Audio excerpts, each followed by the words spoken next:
eyes for a moment.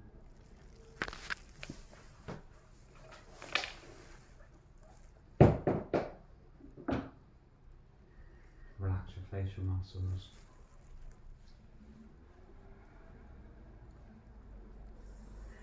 Relax all of your facial muscles. Zero tension, everything can just hang. Lips can hang, jaw can open, no clenching of the teeth. Relax your eyeballs so they're not staring at anything in particular, there's just a relaxed gaze. Relax your temples, your forehead. Relax your nose, your ears. Relax the top of your head all over the scalp. And just let go of every muscle that you can in your head and in your face. Notice if there's any feelings that you can associate with that letting go. Does it feel more peaceful instantaneously? Does it feel quite nice to not be holding on? Just soften as much as you can.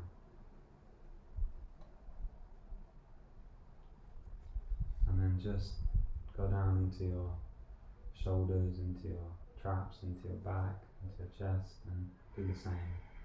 Let go of any tension in your shoulders, in your chest, in your back. Just let it go. It's not a fight, it's not effort required to let it go, it's just a release. Just like dropping a ball out of your hand, just let it go. Instantly. Back muscles can relax, abdomen can relax.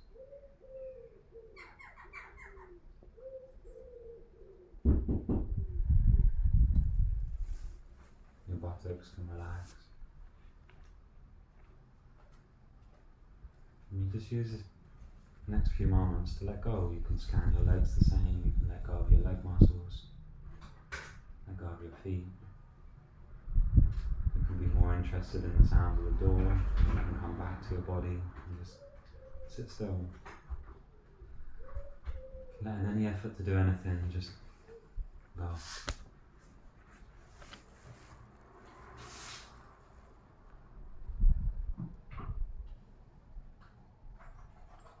Peace is not something that's earned. Peace is not something that's earned. Love is the prior condition to putting up the walls of the body and the mind. Peace is the prior condition to putting up the walls of the body and the mind. So strip them back, just let them go. Just sit here for a moment of peace that you haven't had to do anything for.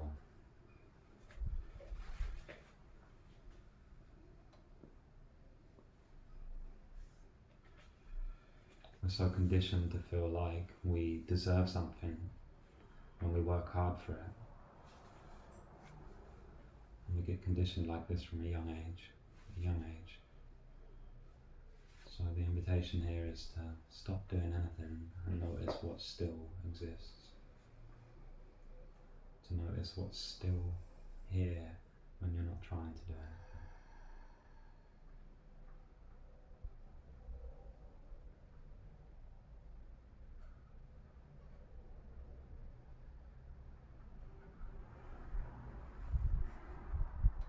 You can notice here very easily what you're holding on to. Just because it will grab your attention first, it will be the thing that pulls you out of your peace quickly. It might be the thing that your mind is most attracted to. But if it's attracted to it, ask what it would bring if it was gone or if you attained it. What would it bring? What's the lie that you're selling yourself?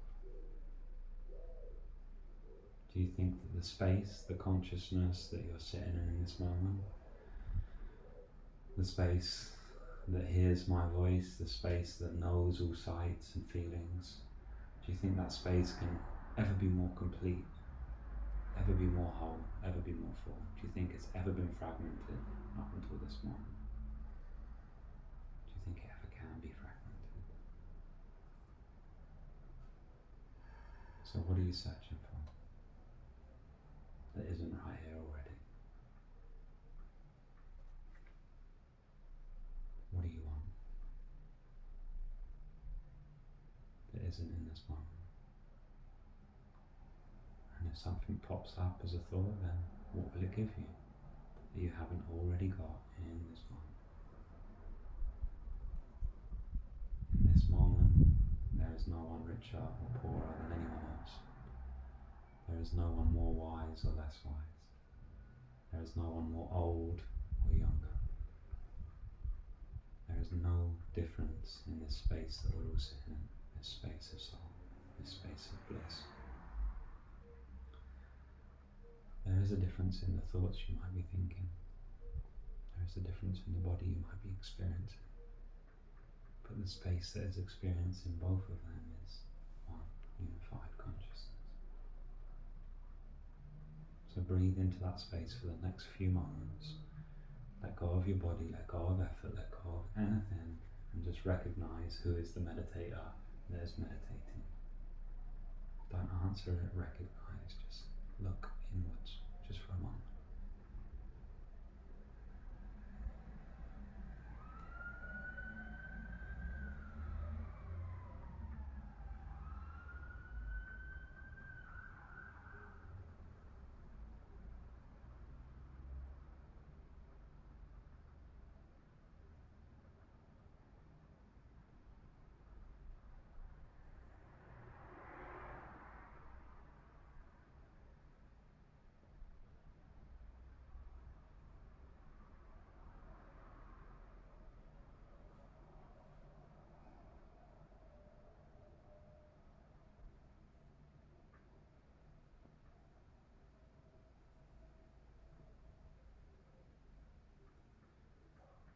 Okay, take a deep breath in through your nose and exhale through your mouth.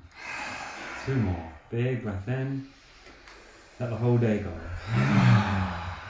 Last one. Big breath in. And welcome. Namaste. Namaste. Okay. Good. Good. It's a good evening to be alive. There's no other evening to be alive apart from this one, so let's make it a good one. Okay, so a couple of things we're going to touch on. One of them is your body, okay, your relationship to your body. I was studying a book today, and it was a guy doing an experiment, and he was talking about the mind and the relationship to the body, and he described the mind like an iceberg. Okay, your conscious mind, the bit that we're sitting here feeling like we're in control of, you know, the one with the name and the form, is like the tip of the iceberg, yeah.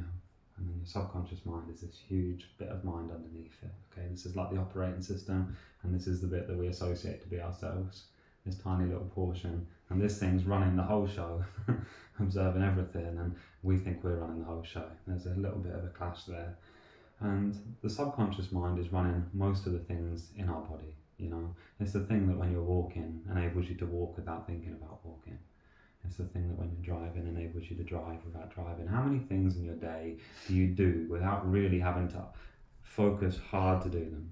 Because we've already passed the neuroplastic stage, we've already passed the learning stage, we've embodied most of our living things that we do in our day to the point where we can do them without thinking, yeah, in the subconscious mind. Just to say, if I was to hold this up, I mean, I've done this a lot, and I was to think about clockwise circles without me trying to actively move my hand, it would make a clockwise circle. Does anyone think I'm faking that? Does anyone want to try? No? No pressure? We all want to watch it. Want to try? Okay. We'll all watch cats, yeah. So hold it still for a start. Just hold your arm up in front of you, relax your elbow. Just get it still, just think about it being still. But I don't want you to move your hand, I just want you to start thinking about a clockwise motion. And just really start to think.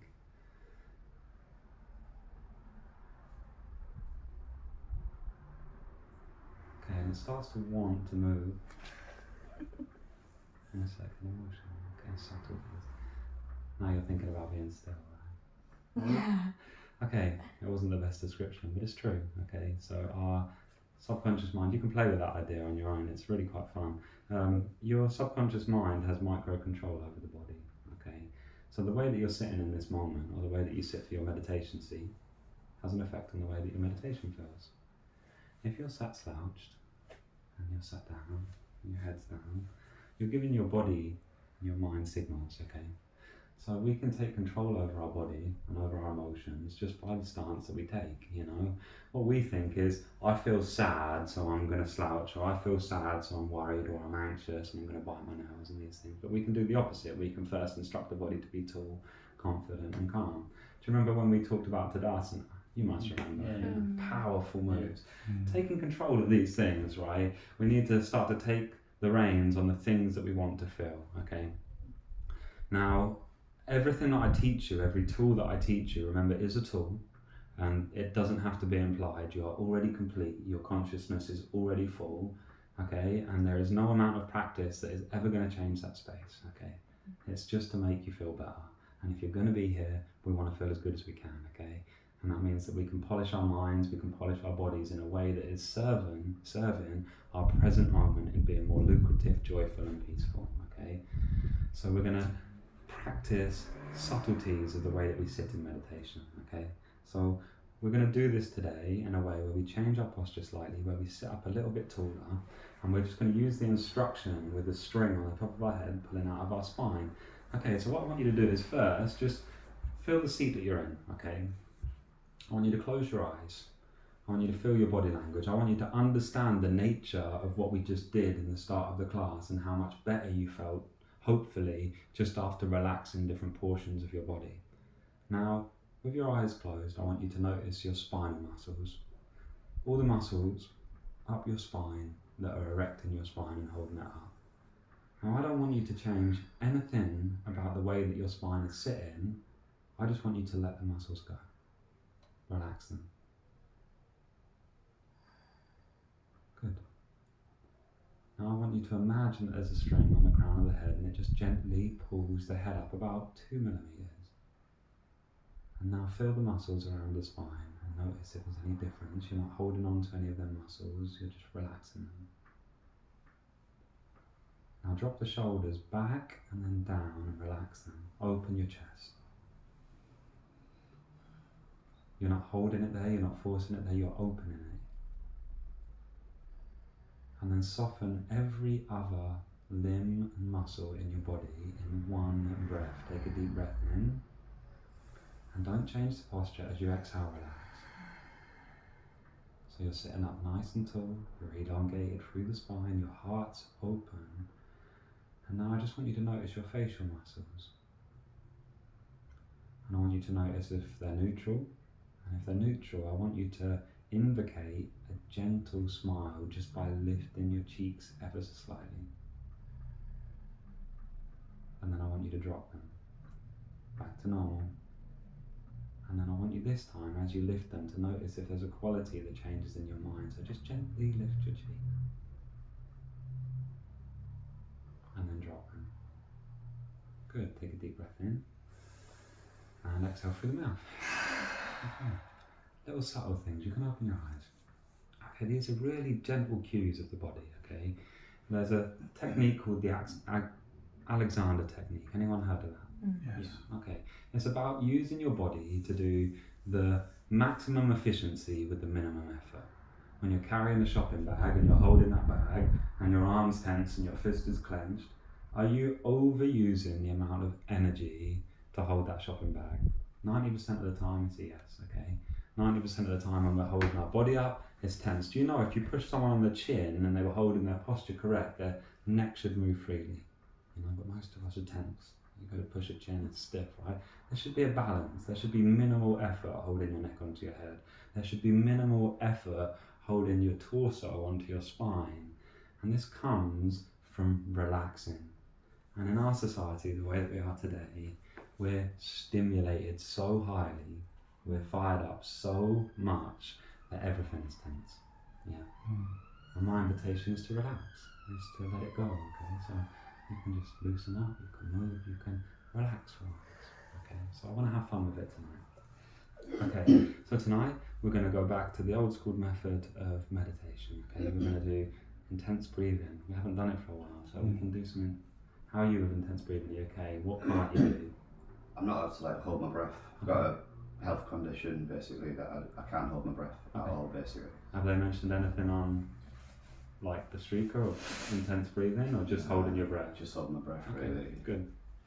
Okay, perhaps we can discuss that afterwards so I know what it is so I can work around that next time. Yeah. Okay, so we're going to go through the multiplicity of techniques, okay? It's going to be fun. We're going to really utilize the practices of yoga tonight to elevate our consciousness. The first thing that it's going to do is going to balance the prana in our body, okay? The energy in our body. So we're going to stimulate the energy by using the breath of fire, which is Bhastrika. We're going to skull shine, which is Kapalabhati. Okay, let's say these together anyway. Bhastrika. Bhastrika. Okay. Kapalabhati. Kapalabhati. Okay. Nadi Shadana. Nadi Okay. Shadana. And Paliloma. Paliloma. Okay, good. So lots of good words. And if you can just say them 4 words to people, you'll sound like you know something about something. Okay, so just take them away. You can sound really cool. Okay, well, if you like that sort of shit, but you know. Okay, so Bhastrika. Okay, just so we know, the Bhastrika that we're going to do is going to be. Should we start small tonight? We haven't done it in a while, so 10 breaths, okay? We'll do 3 or 4 rounds of 10 breaths. The way that we do Bhastrika is we imagine the bellow on the fire. I'm going to talk through all of the techniques, and then we're going to go through them. The only one that I'll give a bit more vigour because we haven't done it in a while is Kapalabhati. So Bhastrika, we've got our hands on our knees. You don't have to do this yet. We take a big breath in, fill the belly up, make the Buddha belly, and as we exhale through the mouth into this portion here, and we suck the abdomen using Uddiyana Bandha backwards, okay? So we suck our abdomen in to push the air out, okay? And this is starting to stimulate Muladhara, chakra, and push our prana up, Shushumna Nadi. And we do that by going, chest is up, belly is out, and the forceful exhale, sucking the belly back. Okay? Any questions on that? Breathe in, breathe out. Okay, yeah. Okay, this is looking really weird, so if you haven't done it before, this is probably going to seem crazy, but it's all good. Okay, so that's the first exercise, Bhastrika. We're going to do 3 rounds of 10. Afterwards, we're all going to hold our breath, apart from you, obviously, and we're just going to hold our breath for perhaps 5 to 10 seconds. And what we'll do is, as we hold our breath, everything's going to feel scatty. The prana in our mind is going to be really, really alive in that point. Okay, and it's going to feel like we're a little bit dizzy, and then we release really slowly and as quickly as possible, return to a really calm breath. That would feel like you'll want to do this after Bhastrika. You're going to hold, and then you're going to breathe as gently as you can. Make sense? Yeah. Okay, so let's just deal with them first. After Bhastrika, we'll do 2 to 3 minutes meditation after the 3rd round, and then we'll stop and I'll discuss Kapalabhati. Hands on the knees, brace. The effort required today, because it's been a while, is about 80%. Okay, so you're not forcing 100% of the air, you're forcing 80% power. So if you were to push all of your lung capacity and strength into it, just back off of the rev a little bit and just ease up. Okay, we're going to be kind. And just if any point during any of these you feel it's too much, stop regular breathing. This is an intense practice. Okay, hands on the knees, chest nice and tall. Relax your eyes closed. Just find your normal breath. Take a slow inhale and a long controlled exhale. Okay, if you have Mula Bandha, activate it. Take a deep inhale, get ready, and exhale for 1. Inhale, exhale, inhale, and exhale. Inhale, exhale for 4, inhale, exhale for 5, in, exhale for 6, inhale, exhale for 7, inhale, exhale for 8, strong inhale, force it out, 2 more, big breath in, and exhale, last one, big breath, and release. Okay, sit up nice and tall, big breath in, and hold. Relax your shoulders, relax your body, just hold the breath, relax your eyes. And then let it go. Return to a really smooth breath, a really quiet breath, and just have a few moments to notice the change in prana. Notice how you might feel a little bit high or a little bit energized. Notice the scatty nature of the prana. This is unbalanced fire in the body that we are awakening. This might bring up emotions, it might bring up all sorts of stuff. It's completely safe. You are okay. a slow inhale and a long exhale. Push the hands into the knees, activate Mula Bandha. Okay, take a big breath in and slower reps this time. Exhale. Big breath in. Force it out. In and out. In and out. In and out. In and out. In and out. 4 more. Big breath in and release. 3 more. In and release. 2 more. Big breath in and release. Last one. Big breath and let it go. Sit up nice and tall. Breathe in and hold.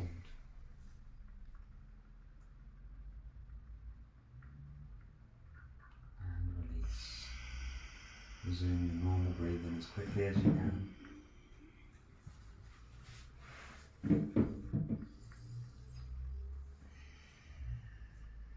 Notice there should be a gentle heat in the head now.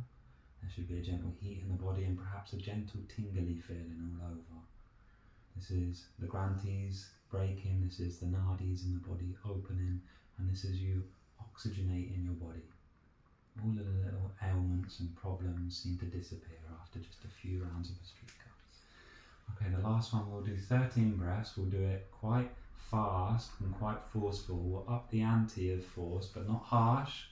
Okay, and we will go straight into a big pause. I won't ask you to release your breath. I will ask you to take a big inhale, as big as you can, and then you hold your own breath for as long as you can. When you're ready to release, let it go, return to normal breathing, and we'll spend just a couple of minutes meditating there. Okay, take a slow, steady inhale.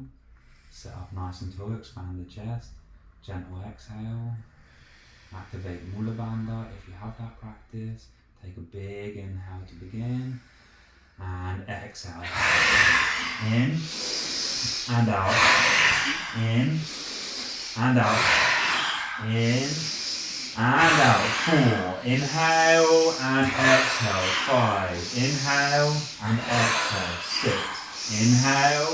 Exhale. 7. Breathing in and exhale. 8. Inhale. Exhale. 9. Inhale. Exhale. 10. Inhale. Exhale. 11. Inhale. Exhale. 12. Last one. Big breath and let it go. Sit up nice and tall. Take your inhale however long you want and hold as long as you can without forcing.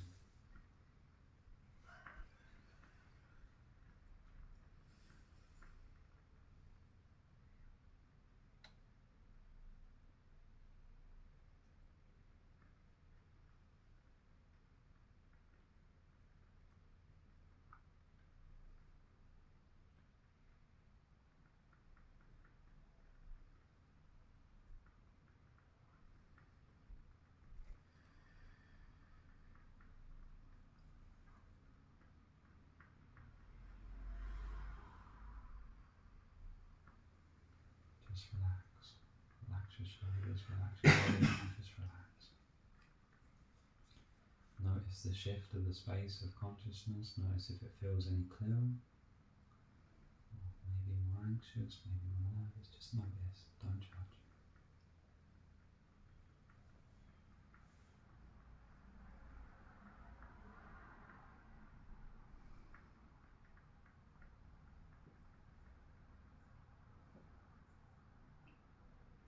Okay, take a deep breath in. Exhale through your mouth. Open your eyes. Okay, so just a short description. This is going to be a little bit more technique orientated. Tegan, you haven't done this before with me, so I'll talk about it. There's a lot to go on in this. If it's too much, just do your best, okay? You can't really do it wrong, but you can get better and better at it the more you do. It's really beneficial, okay? So for everyone else, I'm going to talk about it. Hopefully I can just refresh you, okay? Mula Bandha on, if you have that practice. If not, we'll get into bandhas on another week. Okay, so Uddiyana Bandha here, we're using our transverse abdominals, just the lower portion of our abdominals, to suck in and up, just a gentle contraction, so in and up as we exhale, and that looks like this. Okay, that's the exhale. Okay, and you want to try, if you're more practiced, at the end of just the lift, Just a gentle lift at the end, okay? We're trying to force prana up Sushumna Nadi, okay? Up the main Nadi, okay? So we're forcing up. Okay, so that looks like this. This is one. Okay? With the inhale, we're not breathing in. So we forcefully exhale and we suck the abdomen in, and the inhale is created by relaxing the abdomen. So it's not, it's just drop the abdomen and a tiny amount of air will suck in through the nose, and that looks like this.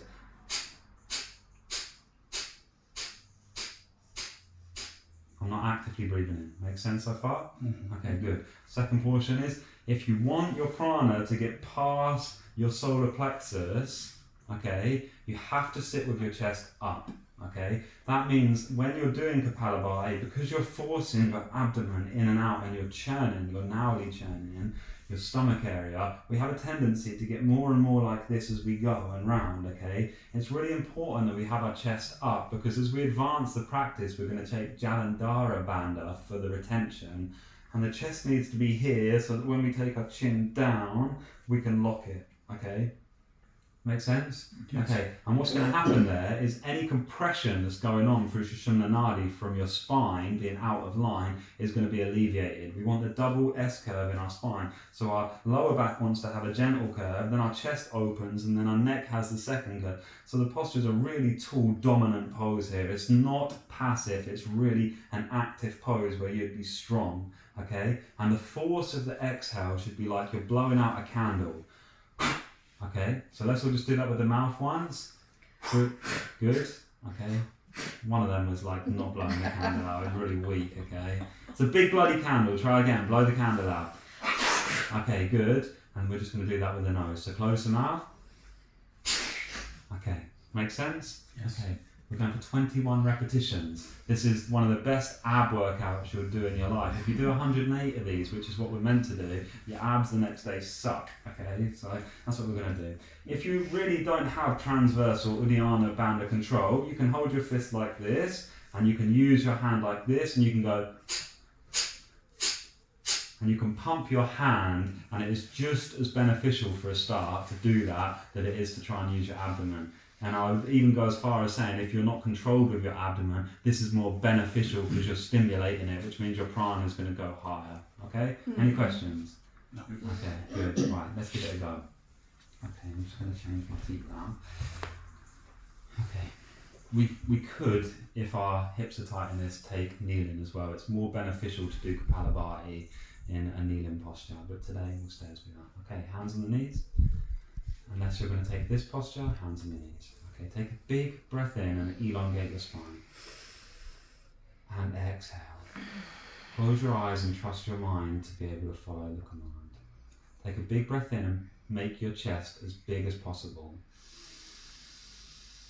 Without dropping your chest, exhale.